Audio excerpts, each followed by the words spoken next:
Oh, are we going? Okay. She's not happy. She's got the creeps. Hello and welcome to... And yet another thing. This is the podcast where we talk about cultural moments, books, movies, other podcasts, TV shows. And yes, we discovered last week that Emma Doran has no grounding in any sort of teenage movie that she should have watched. No. So we've got a little bit of a project for the summer. Yes. We start with the 1980s classic Steel Magnolias. Yes. What a cast. Okay. Tell us the cast. There are going to be spoilers in this, by the way. We should do a warning about that. Well, nothing happens, so it doesn't fucking matter. Steel Magnolias tells the story of Muireann. What an incredibly southern name. Muireann. Yeah. And her daughter Shelby. Shelby is a ride, but she's also a diabetic.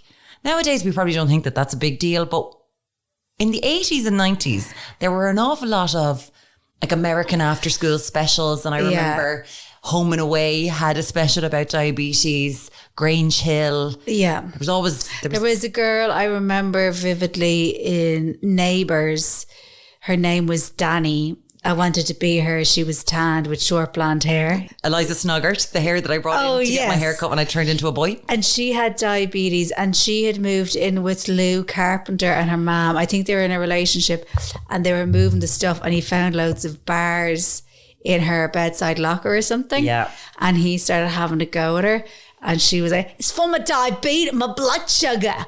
And I was like, ooh, she's got diabetes. It was the autism of its day. There we go. Thank you. It was the autism of its day. It really was, yeah. You've got to have won that one. There was a big buzz about it. Huge. So there's a whole film about it. Yeah. I mean, now if I went around saying I had diabetes, I wouldn't get any PR off it. I'm not being cynical about the whole thing, but go on. Tell us about this fucking film. I'm not being cynical, anyway. But... of course, Muireann and Shelby. Yeah. They are surrounded by their merry gang of beauty shop queens led by Truvy, played by Dolly Parton. We've got Clary, who's Olympia Dukakis, and Nail, who's Daryl Hannah, and is it Easer, that's it, who is Shirley MacLaine. There are various other men in it who, shoot at the sky, don't talk, and cheat on their wives. Real Southern man. And it's all about Shelby being in love at like the age of 19, getting married, wanting a baby and being told if you have this baby, it will put pressure on your diabetic body and you could die. Dun, dun, dun. Yeah. Emma Doran, welcome to the world of Steel Magnolias. How are you feeling about it? I only finished it there a couple of hours ago. Etched in your brain. So when I was watching it, I was like, oh yeah, this movie. I didn't know that's what it was called. And I have seen bits of it, mostly like the hair salon thing. Okay. I'll tell you what happened. So Shelby's younger brothers, we open on the day she's getting married and they're having like the reception in their house. You know, the way they're champagne glasses are broken and all. It's all kicking off in the gaff and it's and mad the father busy. is blowing things up because he wants to get birds out of a tree. Like, I don't know that much about shooting at birds, but I'm pretty sure one fire the gun up into the sky would do it. Still about fucking 20. Anyway, so I'm kind of like, okay. Then when I see the brothers who are like 16 and 17, and they're playing basketball in the house. I was just like, will you pull the other one? There's not and it's really like you can actually, in a couple of moments in the movie, there's a delay.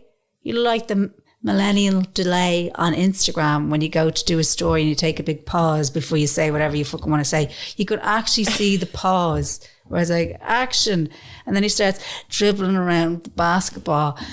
And the ma's giving out to them and stuff. And it's just like, it's so cliche. The only thing missing was the cap backwards. And I was like, oh, fuck's sake. The Daryl character, what's her name? Anail. Oh, when she's all nervy and she has the glasses. I'm like, okay, can't wait for the makeover here when that comes.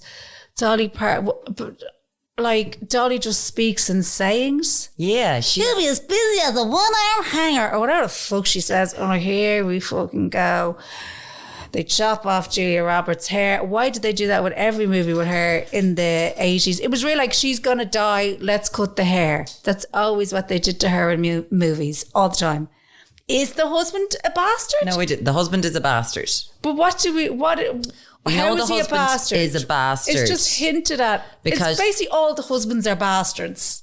Because she says, I want a child of my own. I think it would help things a lot. And her mother goes, I see. Yeah. So Dylan McDermott, who plays her husband, what's his name? Jackson. Yeah. He's playing away. So she's been taken away. They live in Shreveport. What I love about this is that this movie is in the same universe as True Blood. Because it's Shreveport, Louisiana. So that's where they are. Yes. And I find that delicious that she lives it. Because when you think about the Southern Belle thing in True Blood, I'm like, okay, that's what they're doing here, except they have vampires and a lot of sex in the other one. Yeah, that would have been good. A bit more vampires. So you had seen it before, like the full thing in its entirety. Tell me this is what I'm intrigued for. Tell me how you remembered it. And then when you rewatched it, what your thoughts were. That's what I want to know. I remember it being a love story between a mother and her daughter and the daughter and her husband. And it's all very lovely, but she's got this illness. I thought it was cancer. Yeah. And that she kept going with the baby and then she collapses one day and dies. Mm-hmm. And they've got the baby left of her. So she continues on in the world. And it's gorgeous. And her mother finds solace in the baby. Mm-hmm. That's what I thought it was. And I remember crying profusely. I think I was about 13 the last time I watched it. Yeah. And now I realise why I haven't watched it since. Because that's not what this film is. It's shite. I really think people need to rewatch this and realise this is bar going, my colours are blush and bashful, and doing their voices. You hate it, but I just like taking their voices off. This is not a good movie. No. Because it's just this sort of women control the world because they control their man. They are the women behind the man. It's like, what? She kills herself. Essentially, the doctors are like, come here to me. Don't have a baby. Well, she wants the baby as well, but yeah. Yeah. To have a baby. To have a baby. She essentially kills herself. Yeah. And this fella goes off and he's having affairs. And it's not what I thought it was. I was like, there's no need for you to be dead. There's absolutely no need for you to be dead. As a woman now at my age, kind of going about the whole baby question and, you know, what you do. Yeah. I'm looking at it very differently from when I was 13 years old and this all encompassing love. I'm like, your mom told you time and time again, you could die. And you didn't listen to her. So there we go. What age is Sally Field in this? Because for a long time, she was like the Southern mom. Y'all have to y'all. None of the dialogue, it's not needed. They could honestly go around going, wow, lordy, y'all, and it would be the same movie. Ian, I assume that she was meant to be the same age that she is in it, right? Yeah. 40s? So this was released in 1989 and she's born in 1946. So she's like 43 in this movie. And she seemed like she was 68. Like she seemed a lot, and I'm no disparaging to people who are 68, going to be there myself very soon. She just seemed so old. So like old. You had a young child. Yeah. You had a child at a young age. I was Shelby. You've got a Shelby. Yeah, Ella should be 2 years married now. And so I talk about it in the show that, like, say our mother's generation, they got married much younger. They got married, they gave up the job because they legally have to. And then the next day they all went and got their hair cut in the mushroom style that they all had. It was like a thing, like, you better get an L1 haircut. Oh, as soon as you had the baby, L1 haircut. Yeah. Done. Yeah. So Sally has like the L1 haircut. Even like, do you ever see that stuff about the Golden Girls and what ages they actually were? But it was because they had the L1 bouffantus. So I think there was just a thing of they made women oh, like they didn't have the teenage, like back in the day, teenage fashion there wasn't any. You had child and woman, and then you just had older woman, and you became older woman as soon as you were kind of married with kids. Yes. Like, even why did they chop off Julia Roberts' hair? What the fuck was that all about? I think that's why I thought she had cancer when I was younger. Yeah. Because they do the... Felt like she had to or something. It's a terrible wig. Like, it's such a bad wig.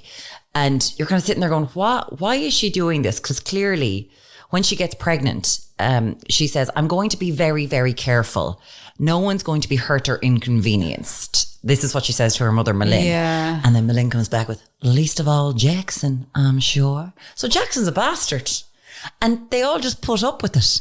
And I'm like, well, Jackson isn't, he's gone out with the girlies who have the long hair there, Julia. Yeah. Why have you gotten the haircut to become his mother? Because that's the role she's now stepped into. She's Malin. They age her immediately after it's like, oh, you're married now, you're pregnant, you'll have sex 3 more times and then you'll die. And then I was thinking, was this shortly after that then? Did she play Tinkerbell in Hook? She played Tinkerbell in Hook a good few years later. Was it? Steel And she had the Magnolias, short hair again, didn't she? She did, yeah. Yeah. So that would have been around 94 or something, wouldn't it? Yeah, so she had Pretty Woman was after Steel Magnolias. Okay. 1990, yeah. So she was hitting big. But like, she was a teenager in this. She actually was a teenager. Yeah, when she was filming it, she would have been like 18, 19. Julia Roberts has looked the same her entire life. She walked out of the womb looking like a ridey 30-year-old. Yeah. I think. Yeah, she is stunning. Just that her face, she is absolutely stunning.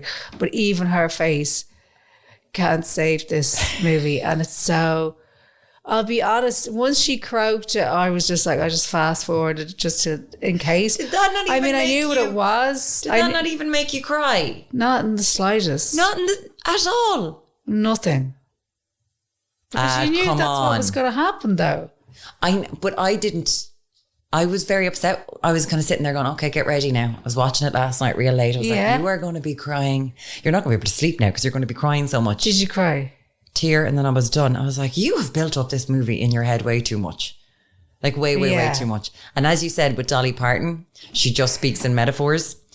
My favourite one was, time marches on and eventually you realise it's walking across your face. What is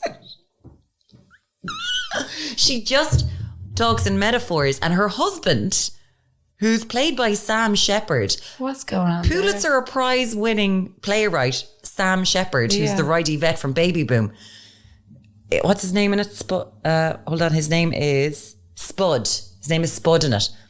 Sam Shepard just has to not pay attention to her for 2 scenes and then pay attention to her at the very end for 5 seconds, and then he got a paycheck. It's like, why is Sam Shepard in this? Tom Skerritt, who goes on to be Sally Field's husband in Brothers and Sisters in the TV series. Yeah. He's her husband in this.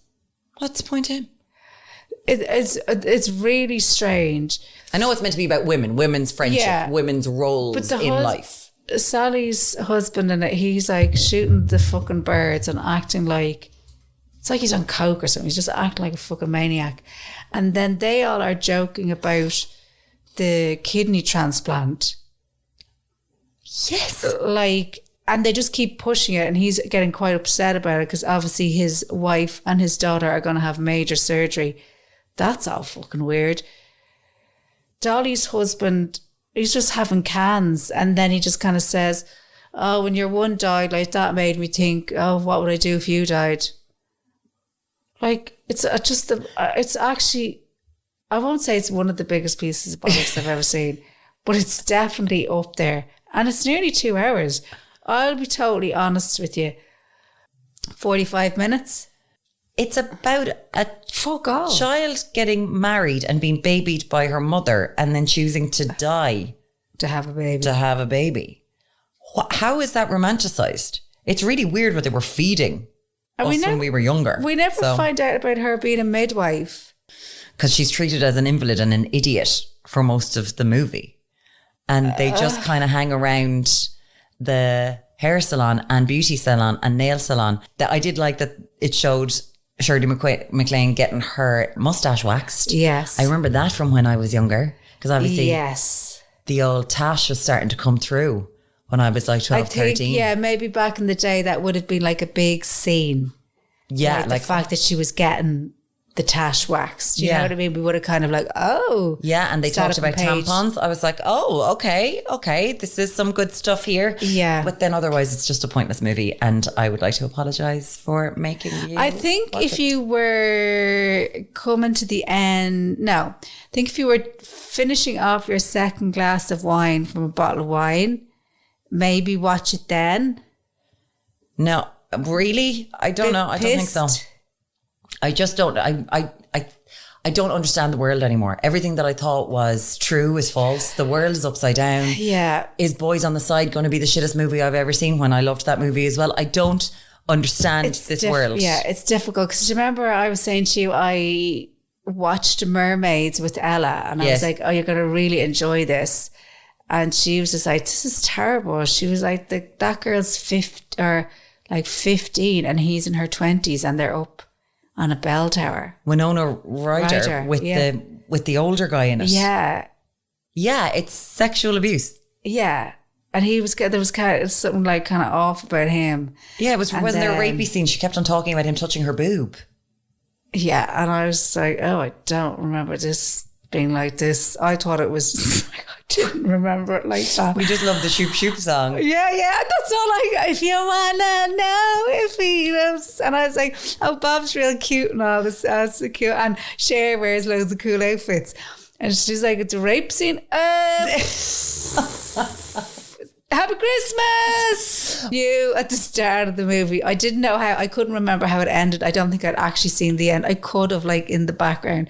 But I looked at Julia and I knew, I was like, that husband is either going to start beating her, or I was like, he's going to start beating her, or she's going to die. It was absolutely shite though, wasn't it? And it's kind of, did you find it easy to find? I watched it on Sky. You can also rent it from like YouTube, and you can rent it from, there's a good few places that you can rent it as well. There's a reason it's buried. But so many people, when I said that we were doing this, was like, oh my God, I love Steel Magnolias. I just watched it 2 weeks ago. It's so good. It's so good. It's so good. Liars. No. And now I'm afraid to watch any of my favourite movies. I think they watched it when they had COVID and they had like a fever or something, because it's absolute muck. I like seeing Dolly. I like seeing Sally Field. Obviously, everyone always thought, like, if someone's going to play my mother in a movie, it's going to be Sally Field. And I like seeing Julia Roberts. I liked them all being together and thinking, I bet you they had good fun when they didn't have to say these words. There's actually a couple of times when you can see Shirley MacLaine and she breaks character. And there's one bit when she's in the mirror. I think it's when she has a bottle of Coke, right? And she burps. And somebody says something like, oh, how nice, or whatever. And then there's another shot and you can see in the mirror and Shirley is laughing. Oh. And I was like, oh, that's funny. And then there's another bit at is it at the funeral or something? And her and the owl one who bought the radio station. Olympia Dukakis, Clary. They're pushing each other, or she's pushing her off the bench. And you can see by the way she's laughing, she's genuinely you know what I mean? She's actually having a real like kind of laugh. So I'd say they did have fun. So a lot of people did this movie to be like, let's hang around together let's work together for 6 months and have a bit of crack. Yes. You see, like I'm grasping at straws to get entertainment out of her. I'm like, look at the extras. Look at the bits of Shirley in a fucking mirror in the distance. That's because... Don't focus on the movie itself. That's because they're your parts from all your like, look at me. I was an extra in that. I was that person. I was amazing. If you were an extra and you're senior and you were standing beside Julia Roberts, you'd be like, woo. And Pretty Woman came out after this. So then you would have been like, oh my God, wow. I stood beside Julia Roberts. Yeah. And the product placement for Coca-Cola is something else. Like Dolly Parton with the long nails holding Coca-Cola whenever she bloody can. Unbelievable. I nearly bought a Coke today and I think that's what it is. And I haven't had Coke in ages.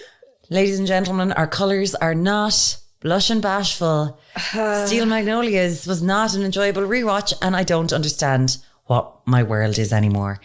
If you have, I'm glad you didn't enjoy it, because if you had, I would have been just like, oh, the podcast would be over. We should be friends. We should just take a step back. And you know what? I would have supported you in that decision.